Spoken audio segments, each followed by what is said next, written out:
4. At sunset of that same long day, a stranger came strolling up the road from the village and paused at Foster's gate. Winnie was once again in the yard, this time intent on catching fireflies, and the first, she didn't notice him. But after a few minutes of watching her, he called out, "Good evening." He was a remarkably tall and narrow. The stranger standing there, his long chin faded off into a thin, apologetic beard, but his suit was a jaunty yellow that seemed to glow a little in the fading light. A black hat dangled from one hand, and as Winnie came toward him, he passed the other through his dry gray hair, settling it smoothly. "Well now," he said in a light voice, "out for fireflies, are you?" "Yes," said Winnie. "A lovely thing to do on a summer evening," said the man richly. "A lovely entertainment. I used to do it myself when I was your age, but of course that was a long, long time ago." He laughed, gesturing in self-deprecation with long, thin fingers. His tall body moved continuously. Tapped, a shoulder twitched, and it moved in angles rather jerkily, but at the same time he had a kind of grace, like a well-handled marionette.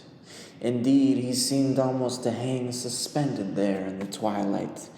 But Winnie, though she was half charmed, was suddenly reminded of the stiff black ribbons they had hung on the door of the cottage for her grandfather's funeral. She frowned and looked at the man more closely, but his smile seemed perfectly all right, quite agreeable and friendly. "Is this your house?" asked the man, folding his arms now and leaning against the gate. "Yes," said Winnie. "Do you want to see my father?" "Perhaps in a bit," said the man, "but I'd like to talk to you first. Have you and your family lived here long?" "Oh, yes," said Winnie. "We've lived here forever." "Forever," the man echoed thoughtfully. It was not a question, but Winnie decided to explain anyways. "Well, not forever, of course, but as long as there have been any people here. My grandmother was born here. She says this was all trees once, just one big forest everywhere around, but it's mostly all cut down now, except for the wood." "I see," said the man, pulling at his beard, "so of course you know everyone, and everything that goes on." "Well, not especially," said Winnie. "At least, I don't know. Why?" The man lifted his eyebrows. "Oh," he said, "I'm looking for someone.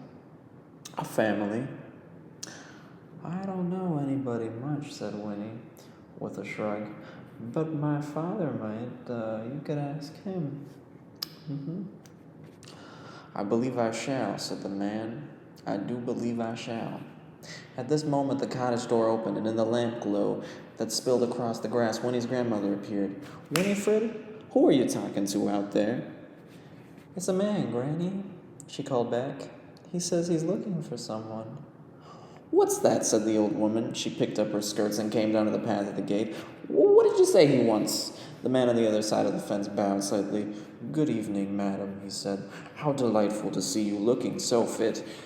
"And why should I be fit?" she retorted, peering at him through the fading light. His yellow suit seemed to surprise her, and she squinted suspiciously. "We haven't met, that I can recall. Who are you? Who are you? What are you looking for?"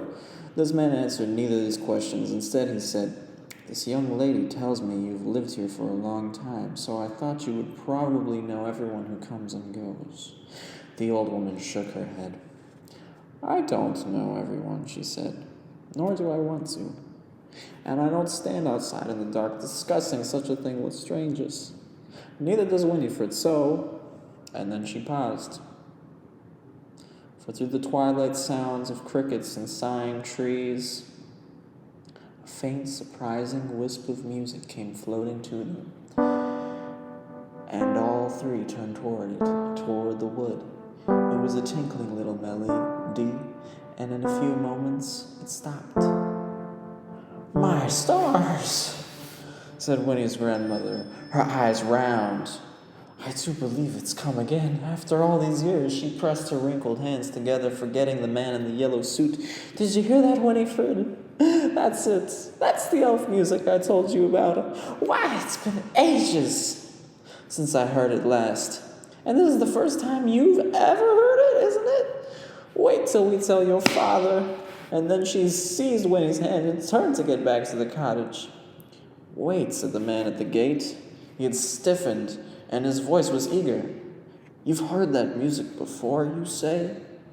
But before he could get an answer, it began again, and they all stopped to listen. This time it tinkled its way faintly through the little melody 3 times before it faded. "It sounds like a music box," said Winnie when it was over. "Nonsense! It's elves!" crowed her grandmother excitedly.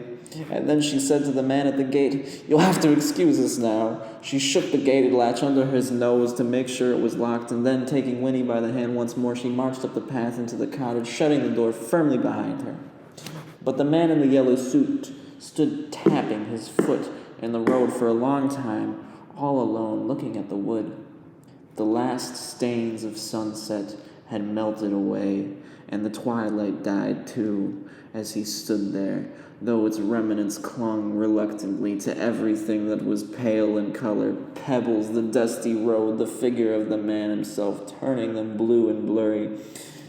Then the moon rose. The man came to himself and sighed. His expression was one of intense satisfaction. He put on his hat, and in the moonlight his long fingers were graceful and very white. Then he turned and disappeared down the shadowy road, and as he went he whistled very softly the tinkling little melody from the wood. 5. Winnie woke up early the next morning. The sun was only just opening its own eye on the eastern horizon, and the cottage was full of silence. But she realized that sometime during the night she had made up her mind. She would not run away today. Where would I go anyway, she asked herself. There's nowhere else I would really want to be. But in another part of her head, the dark part where her oldest fears were housed, she knew there was another sort of reason for staying at home. She was afraid to go away alone. It was one thing to talk about being by yourself, doing important things, but quite another when the opportunity arose. The characters in the stories she read always seemed to go off without a thought or care, but in real life, well, the world was a dangerous place. People were always telling her so, and she would not be able to manage without protection. They were always telling her that too. No one ever said precisely what it was that she would not ever be able to manage. But she did not need to ask. Her own imaginations had supplied the horrors. Still, it was galling, this having to admit she was afraid. And when she remembered the toad, she felt even more disheartened. What if the toad should be out by the fence again today? What if he could laugh at her secretly and think she was a coward? Well, anyway, she could at least slip out right now, she decided, and go into the wood to see if she could discover what had really made the music the night before. That would be something, anyway. She did not allow herself to consider the idea that making a difference in the world might require a bolder venture. She merely told herself consolingly, "Of course, while I'm in the wood, if I decide never to come back, well then, that will be that." She was able to believe in this because she needed to, and believing was her own true, promising friend once more. It was another heavy morning, already hot and breathless. But in the wood, the air was cooler and smelled agreeably damp.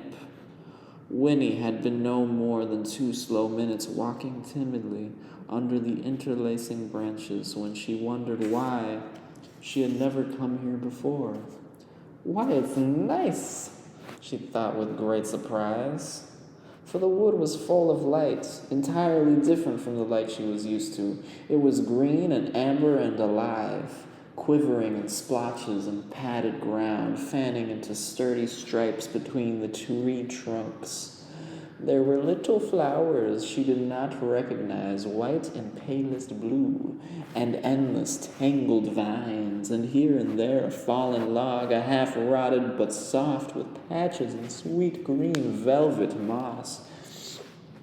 And there were creatures everywhere. The air fairly hummed with the daybreak activity. Beetles and birds and squirrels and ants and countless other things unseen, all gentle and self-absorbed and not in the least alarming. There was even, she saw with satisfaction, the toad. It was squatting on a low stump, and she might not have noticed it, for it looked more like a mushroom than a living creature sitting there. As she came abreast of it, however, it blinked, and the movement gave it away. "See," she exclaimed.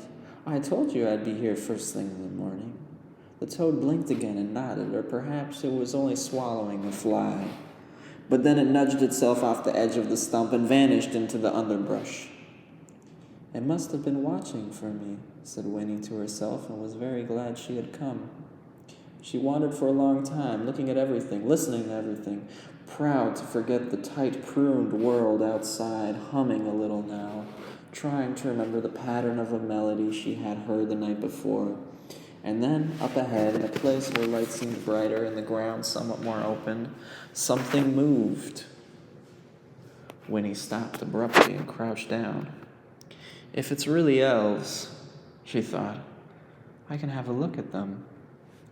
And though her instinct was to turn and run, she was pleased to discover that her curiosity was stronger.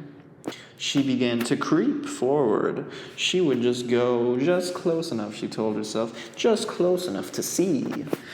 And then she would turn and run.